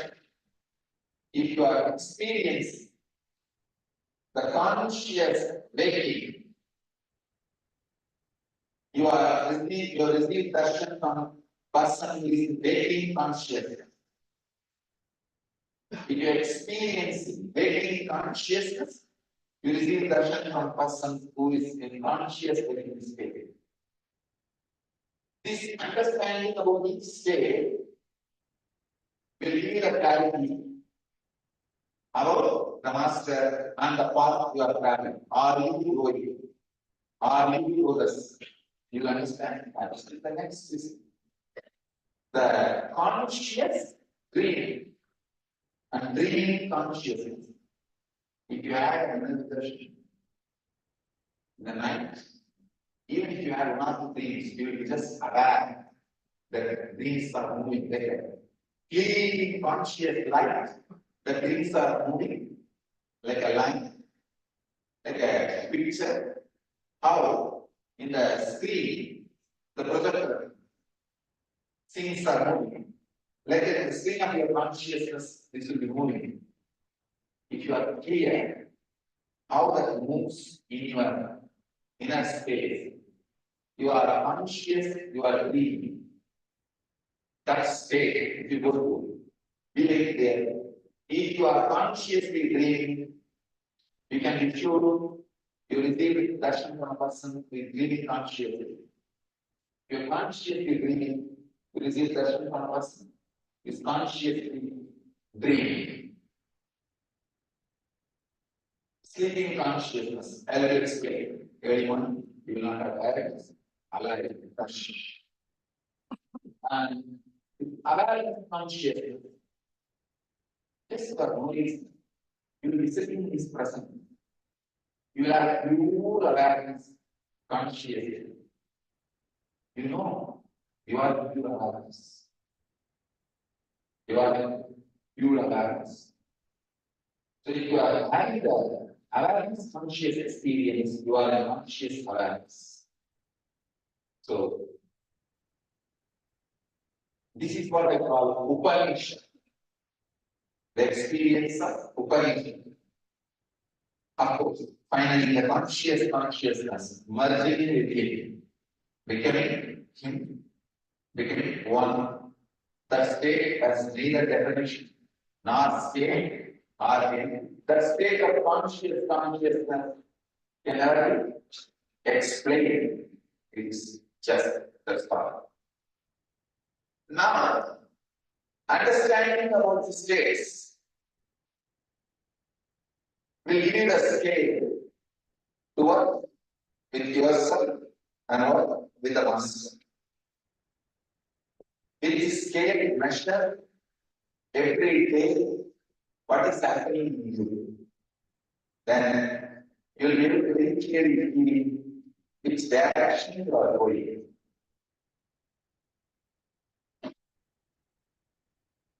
Are you in the right direction? Are you in the right person? Because before starting your work, you need to know, are you in the right direction? Are you in the right person? After that, forget about everything. Just flow with it. Flow with it. Welcome to Inner Awakening, the most powerful personal transformation retreat you could ever experience. In just 21 days, thousands are already experiencing the shortest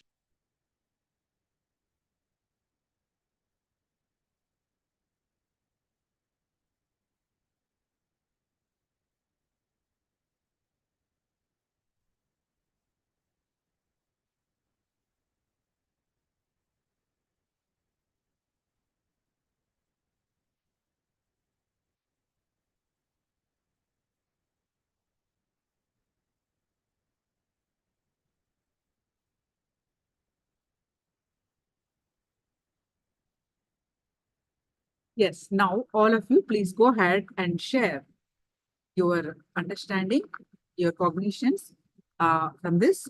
Now we'll move on to the power manifestation. Please post your understanding here.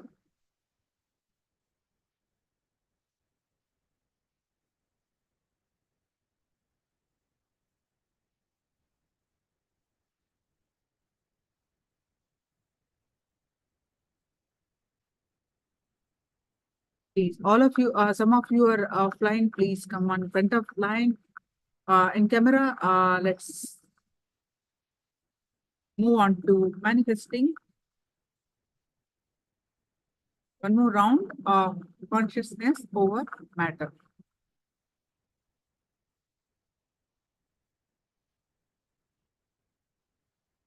So please bring in your objects.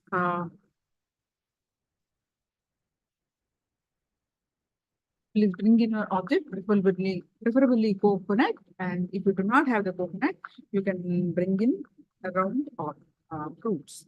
So get ready for the power manifestation and post your understandings.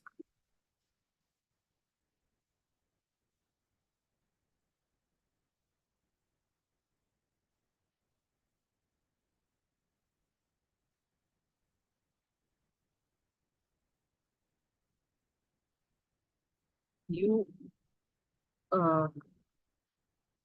Ananda Shakti, so VP, Zanapura, all of you please come in front of camera and post your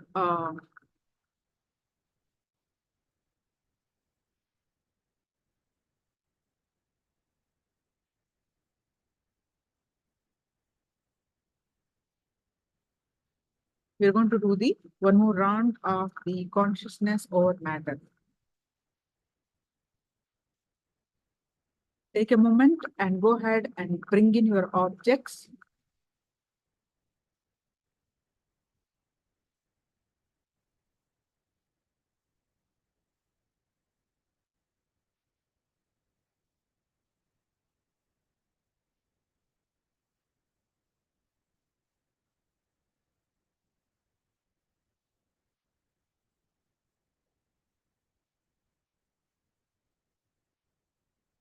Are you all ready?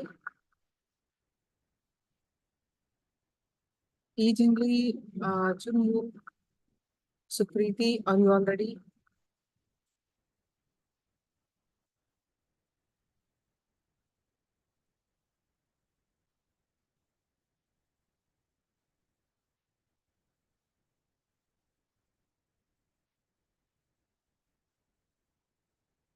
Yes. Now, please straight with your objects on the coconut, a round fruit on your palm.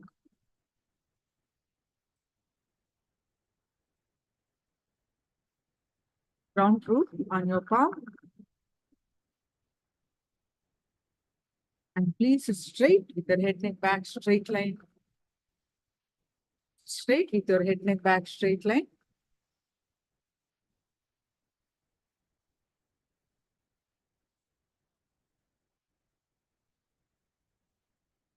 Visualize Swamiji's form in your third eye. The context that Swamiji is Paramashiva, and meditating on his form awakens your Kundalini Shakti. So bring in your complete awareness on your third eye. Any thoughts that are coming, let it come, let it go, with the space of unclutching. Bring in your awareness on your third eye.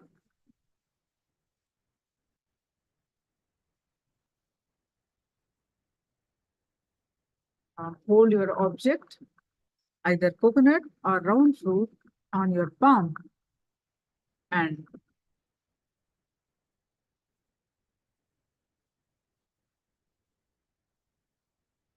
start chanting the Mahavakya intensely. Om Nithyananda Paramashivoham. Intensely chant the Mahavakya and experience the space of oneness.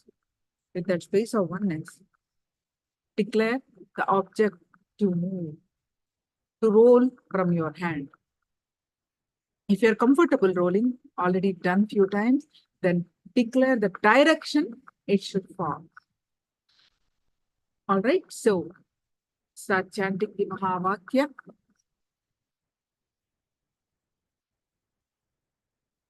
Experience the space of oneness.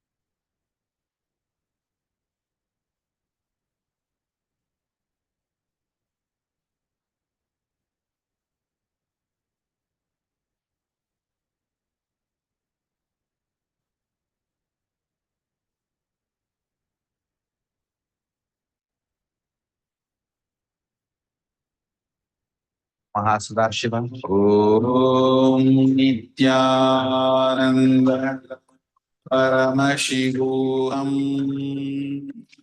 Om Nithyananda Paramashivoham. Om Nithyananda Paramashivoham. Om Nithyananda